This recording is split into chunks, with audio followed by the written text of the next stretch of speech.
Европалық қайта құру және даму банкінің делегациясын қаржы ұйымының вице-президенті Алан Пью басқарды. Шымкентке дейін Пью мырза Қазақстан мен Қырғызстан елдерінің бірнеше қалаларын аралаған.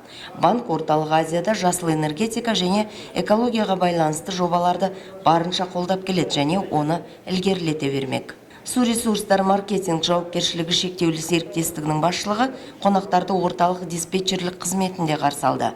Мұнда су құбыры желілеріндегі қысым деңгейінен бастап резервуарлардағы су мөлшеріне дейін, яғни тұтынушыны сумен сапалы қамту бойынша барлық ақпарат деректер жинақталады. Экрандарда жалпы орамдық және жалпы көшелік су есептегіштерінің көрсеткіштеріне дейін бақылауға болады. Сондай-ақ жөндеу қызметі автокөліктерінің орналасқан жері де көрсетіліп отырады. Негізінде диспетчерлік орталық қаладағы барлық жағдайды бақылайды, су жеткілікті жерлерді көреді.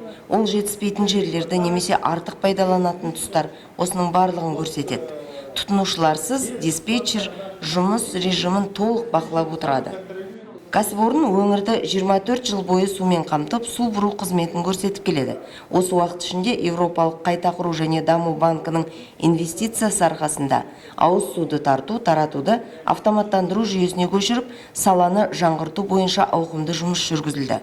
Нәтижесінде көп көрсеткіштер бойынша шығындарды азайтуға мүмкіндік туды. Бұрын 1 текше метр суды көтеру үшін 0,87 киловатт сағатына электр энергиясын қажет ететінбіз. Қазір автоматтандыру, жаңғырту, цифрландырудың есебінен осы көрсеткішті біз 0,06 киловатт сағатына дейін төмендеттік. Сонда 24 жыл ішінде біз электр энергиясын 19 миллиард теңгеге үнемдегенбіз. Су құбыры желілерін жоспарға сай жаңартудың есебінен шығын азайды және апатты, яғни авариялық жөндеу жұмыстарына қатысты да шығындарды азайтуға мүмкіндік туды. Су балансын бақылау адамның қатысуынсыз автоматты түрде жүзеге асырылады. Су есептегіштерден алынған деректер кәсіпорын базасына қашықтықтан беріле береді. Қонақтарды бұл мәліметтер таңғалдырды. Міне, осындай нәтижелі жұмыстарыңызға біз тәнтіміз. Қазақстанның басқа да қалаларында, өңірлерінде осы тәжірибе таратылу керек деп ойлаймын, деп атап өтті банктың вице-президенті Алан Пью.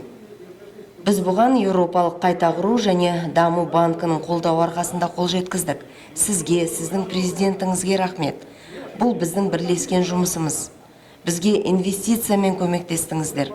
Бізде, мекемемізде Қазақстан Республикасының премьер-министрі арнайы келіп жұмысымызбен танысты. Ол біздің тәжірибемізді бүкіл Қазақстан бойынша тарату керектігін айтты, деп атап өтті су ресурстары маркетинг жауапкершілігі шектеулі серіктестігінің бас директоры. Европалық қайта құру және даму банкінің делегациясы кәріз тарату құрылғылары кешенінде аралап көрді. Кешеннің басшысы Ирина Казаринова тазарту құрылғылары кешенін жаңғыртуға банк инвестициясы қандай мақсатта жұмсалғанын егжей-тегжейлі айтып берді. Биогаз қондырғысын қоса алғанда заманауи және тиімді жабдық сарқынды суды қайта өңдеуге қатысты өндірістік тізбектің әр тұсына енгізілді. Мысалы, бұрын бізде алғашқы радиалды тұндырғыштар рельстік жүйемен жұмыс істейтін. Яғни температураның төмендеуіне байланысты рельстер кеңейтіледі, немесе тарылып қалады. Доңғалақтары секіріп кететін. Оларды орнына трактордың көмегімен қоятынбыз. Ал еуропалық жабдық алғалы жұмысымыз әлдеқайда жеңілдеді. Өте ыңғайлы.